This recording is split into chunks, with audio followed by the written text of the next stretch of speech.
আসসালামু আলাইকুম। পদ্মপত্রস কিচেন থেকে আপনাদের সবাইকে জানাই ঈদের শুভেচ্ছা। দেখতেই পাচ্ছেন এটি আমাদের কোরবানির গরু। কিভাবে এটিকে আমি আর আমার যা মিলে রান্নার জন্য প্রস্তুত করছি। পরিমাণ মতো পেঁয়াজ, আদা, রসুন দেওয়ার পর আমি পরিমাণ মতো লবণ দিয়ে দিব।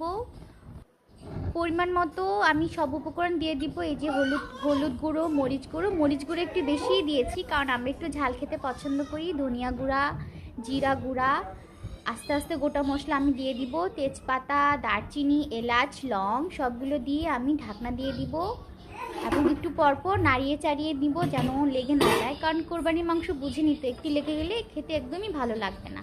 রান্না হয়ে যাওয়ার পর আমি আমার ভাইকে খেতে দিব কেমন হয়েছে এবং আপনাদেরকে জানাবো কেমন হয়েছে।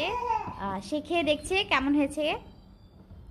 সবাইকে আমাদের ব্লগটি দেখার জন্য অসংখ্য ধন্যবাদ এবং নতুন নতুন ব্লগ দেখার জন্য please subscribe our channel. Thank you.